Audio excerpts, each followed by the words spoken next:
China, tuluyan ng naghihirap.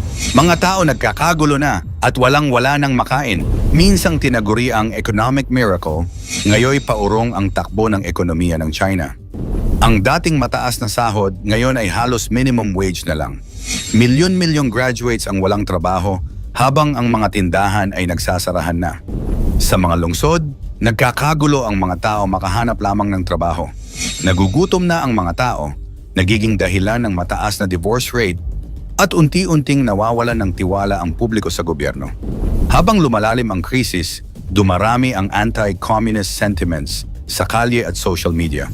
Ito na ba ang simula ng pagbagsak ng isang higanting ekonomiya? Bakit tila bumabalik sa matinding kahirapan ang bansang minsang tinaguri ang factory of the world? Bakit sa halip na umunlad ay tila bumabagsak ang ekonomiya ng China nang ngayon tinatawag ng ilan bilang China's Great Depression? Yan ang ating aalamin.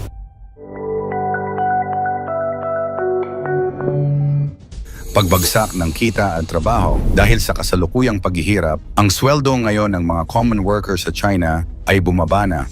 Sa sobrang baba, halos kasing laki na lamang ng sweldo noong nakalipas na 10 taon. Dati-rati, karaniwang sahod sa mga lungsod ay nasa 4,000 hanggang 5,000 yuan kada buwan. Ngayon, maraming tao ang pumipila para sa trabahong nag-aalok lamang ng 2,000 hanggang 3,000 yuan. May ilan pang pumapayag sa 9 na yuan kada oras. At ang mas masaklap, may ilan na pumapayag sa 6 yuan kada oras. Malayo sa dati sanang average hourly rate na 26 yuan. Para itong bumalik sa panahong ang China ay nasa ilalim pa ng striktong komunismo.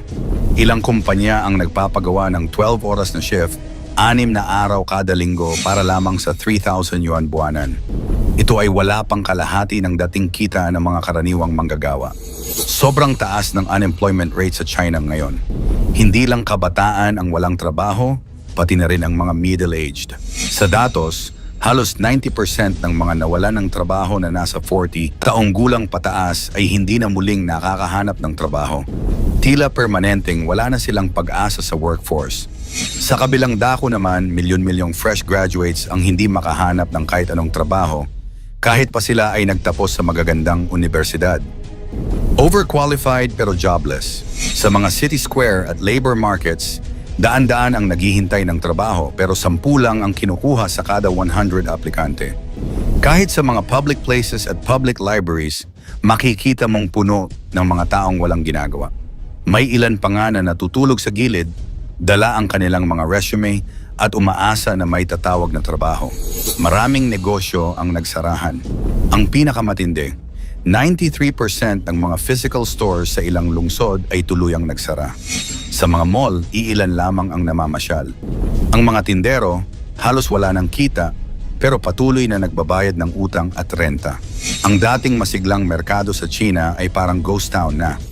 Matinding kahirapan at pagkakasira ng pamilya. Ang krisis sa kakulangan sa pagkain. Sa ilang bahagi ng bansa, ang karaniwang pagkain ay 4 yuan lunch boxes na ang laman ay kaunting scrambled egg, patatas, noodles at pickled vegetables. Ang masaklap pa rito, bumaba ng 30% ang bentahan ng bigas. Ibig sabihin, kahit bigas ay tinitipid. Sa kalye, makikita ang mga batang lansangan, estudyante, at matatanda na hindi na kayang bumili ng pagkain. Unti-unti nang gumuguho ang mga pamilya. Sa China, kapag nawalan ng trabaho ang haligi ng tahanan ng mahigit 1 taon, umaabot ng 90% ang chance ng hiwalayan. Araw-araw may mga ulat ng asawang umaalis dahil sa kawalang pag-asa at stress.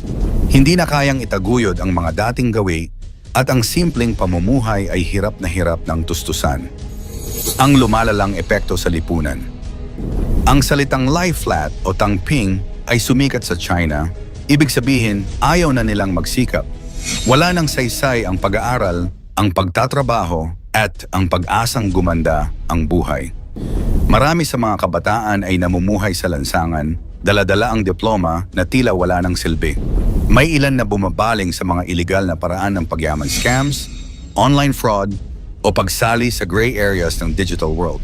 Habang lumalala ang krisis, unti-unti ring lumalakas ang boses ng mga tumutuligsa sa gobyerno.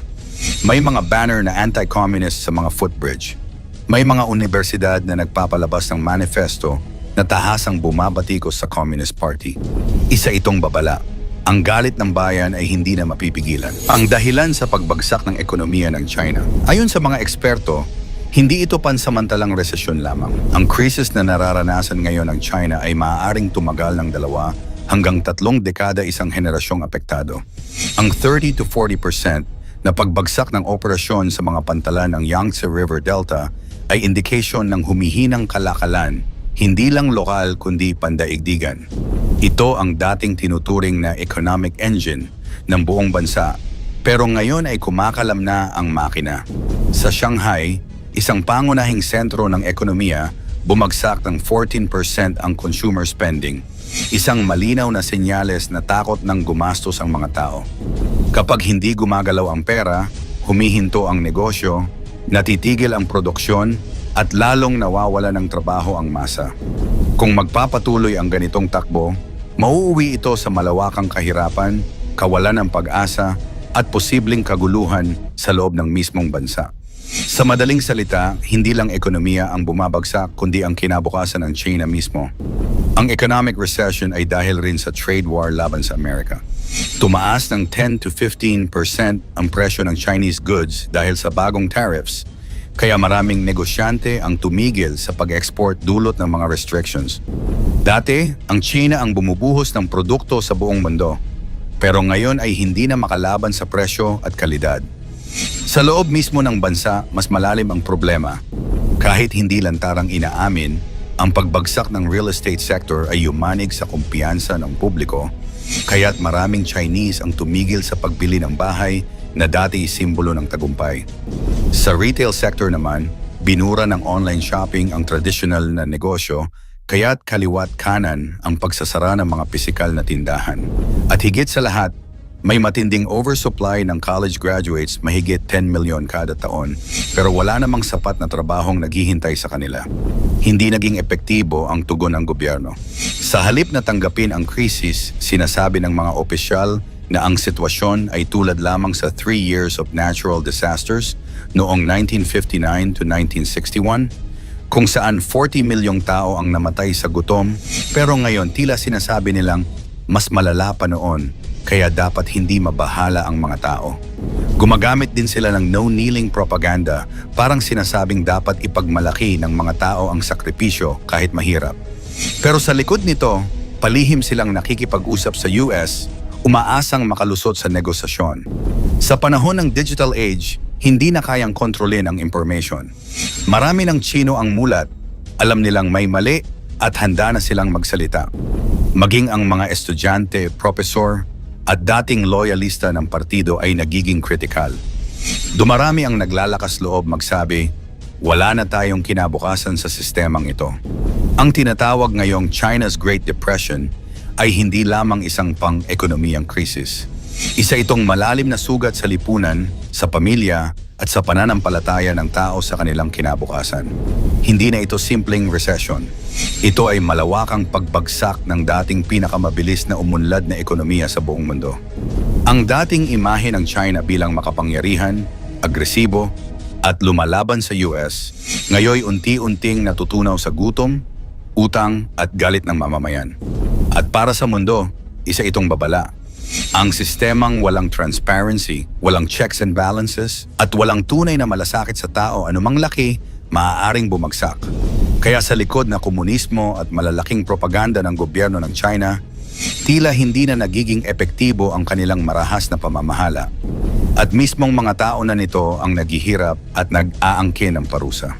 Sa iyong palagay, dapat lamang bang mangyari ang Great Depression sa China o dapat silang matulungan makaangat muli sa mundo? Ikomento mo naman ito sa ibaba. Huwag kalimutang i-like at i-share. Maraming salamat at God bless.